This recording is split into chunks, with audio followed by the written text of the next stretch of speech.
ಎಲ್ಲರಿಗೂ ನಮಸ್ಕಾರ.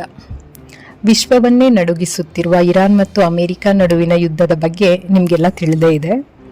ನಮಗೆಲ್ಲ ಈ ಯುದ್ಧ ಏಕಾಏಕಿ ಶುರುವಾದಂತೆ ಕಂಡರೂ ಕೂಡ ಇದರ ಹಿಂದೆ ದಶಕಗಳ ಇತಿಹಾಸ, ರಾಜಕೀಯ ತಕರಾರು ಮತ್ತು ವಿಶ್ವ ರಾಜಕೀಯದ ಆಟ ಇದೆ ಎನ್ನುವುದು ಸತ್ಯಕ್ಕೆ ಹೊರತಾದುದಲ್ಲ. ವಿಶ್ವ ರಾಜಕೀಯದ ಪುಟಗಳನ್ನು ಹಿಂದಕ್ಕೆ ತೆರೆಯುತ್ತಾ ಹೋದರೆ ಅಮೆರಿಕ ಮತ್ತು ಇರಾನ್ ನಡುವಿನ ಸಂಬಂಧ ಹೇಗಿತ್ತು ಎನ್ನುವುದಕ್ಕೆ ಅನೇಕ ಘಟನೆಗಳ ಸಾಕ್ಷಿ ನಮಗೆ ಸಿಗ್ತಾ ಹೋಗುತ್ತೆ.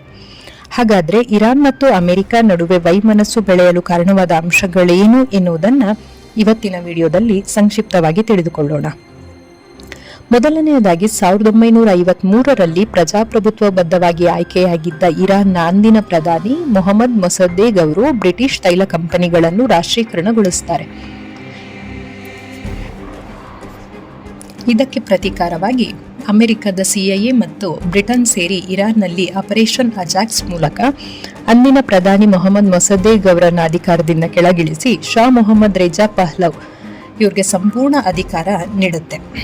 ಅವರು ಇರಾನ್ ಅನ್ನು ಪಾಶ್ಚಿಮಾತ್ಯ ಮಾದರಿಯಲ್ಲಿ ಆಧುನೀಕರಣಗೊಳಿಸೋಕೆ ಬದ್ಧರಾಗಿದ್ರು ಅನ್ನೋದೇ ಇವರ ಆಯ್ಕೆ ಹಿಂದಿದ್ದ ಮೂಲ ಕಾರಣ ಆಗಿರುತ್ತೆ.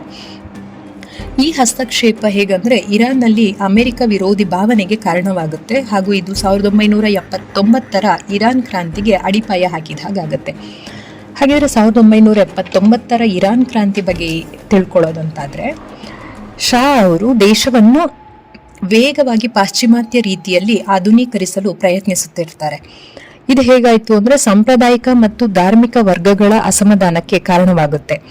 ಹೀಗೆ ಹುಟ್ಟಿಕೊಂಡ ಇರಾನ್ ಕ್ರಾಂತಿಯಿಂದಾಗಿ 2500 ವರ್ಷಗಳ ರಾಜಪ್ರಭುತ್ವವು ಕೊನೆಗೊಂಡು ಇರಾನ್ ಒಂದು ಕಠಿಣ ಇಸ್ಲಾಮಿಕ್ ಧರ್ಮಗುರುಗಳ ಆಡಳಿತಕ್ಕೆ ಒಳಪಡುತ್ತೆ. ಆಯತುಲ್ಲಾ ರುಹುಲ್ಲಾ ಖಮೇನಿಯವರ ನೇತೃತ್ವದಲ್ಲಿ ಇಸ್ಲಾಮಿಕ್ ಗಣರಾಜ್ಯವನ್ನು ಸ್ಥಾಪಿಸಿದ್ದು ಅಂದಿನ ರಾಜಕೀಯದಲ್ಲಾದ ಪ್ರಮುಖ ಬದಲಾವಣೆ ಅಂತ ಹೇಳಬಹುದು. ನಂತರ ಅದೇ ವರ್ಷದ ನವೆಂಬರ್ 4ರಿಂದ ಜನವರಿ 20, 1981ರವರೆಗೆ ನಡೆದ ಇರಾನ್ ಒತ್ತೆಯಾಳು ಬಿಕ್ಕಟ್ಟು, ಅಂದರೆ ಇರಾನ್ ಕ್ರಾಂತಿಯ ನಂತರ ಕ್ರಾಂತಿಕಾರಿ ವಿದ್ಯಾರ್ಥಿಗಳೆಲ್ಲ ಏನ್ ಮಾಡ್ತಾರೆ ಅಂದ್ರೆ ಟೆಹರಾನ್ನಲ್ಲಿರುವ ಅಮೆರಿಕದ ರಾಯಭಾರ ಕಚೇರಿಯನ್ನು ಮುತ್ತಿಗೆ ಹಾಕಿ ಅಲ್ಲಿದ್ದಂತಹ 52 ಅಮೆರಿಕನ್ನರನ್ನು 444 ದಿನಗಳ ಕಾಲ ಒತ್ತೆಯಾಳುಗಳಾಗಿ ಇರಿಸಿಕೊಂಡಿರ್ತಾರೆ. ಅಮೆರಿಕದಲ್ಲಿ ಆಶ್ರಯ ಪಡೆದಿದ್ದಂತಹ ಕ್ಯಾನ್ಸರ್ ಪೀಡಿತ ಶಾ ಮೊಹಮ್ಮದ್ ರೇಜಾ ಪಹ್ಲವಿಯನ್ನು ವಿಚಾರಣೆಗಾಗಿ ಇರಾನ್ಗೆ ಹಸ್ತಾಂತರ ಮಾಡಬೇಕೆಂಬುದು ಇವರ ಮುಖ್ಯ ಬೇಡಿಕೆಯಾಗಿರುತ್ತೆ. ಅಮೆರಿಕದ ಅಂದಿನ ಅಧ್ಯಕ್ಷ ಅಂದ್ರೆ ಜಿಮ್ಮಿ ಕಾರ್ಟರ್ ಒತ್ತೆಯಾಳುಗಳನ್ನು ರಕ್ಷಿಸಲು ಆಪರೇಷನ್ ಈಗಲ್ ಕ್ಲಾ ಎಂಬ ಮಿಲಿಟರಿ ಕಾರ್ಯಾಚರಣೆಯನ್ನು ಏಪ್ರಿಲ್ 24, 1980ರಲ್ಲಿ ನಡೆಸಿದ್ರಾದರೂ ಅದು ಫಲಕಾರಿ ಆಗೋದಿಲ್ಲ. ಈ ಎಲ್ಲಾ ಘಟನೆಗಳು ಅಮೆರಿಕ ಮತ್ತು ಇರಾನ್ ನಡುವಿನ ಸಂಬಂಧವನ್ನು ದಶಕಗಳ ಕಾಲ ಕಡಿದು ಹಾಕುತ್ತೆ. ಹೀಗೆ ಪ್ರಾರಂಭವಾದ ವೈಮನಸ್ಸು ಮುಂದುವರೆದು ಈಗ ಯುದ್ಧಕ್ಕೆ ತಿರುಗೋದಕ್ಕೆ ಪ್ರಚೋದಿತವಾದ ವಿಷಯಗಳು ಯಾವುದು ಎನ್ನುವುದರ ಮಾಹಿತಿಯೊಂದಿಗೆ ಮುಂದಿನ ವಿಡಿಯೋದಲ್ಲಿ ಸಿಗೋಣ. ಧನ್ಯವಾದಗಳು.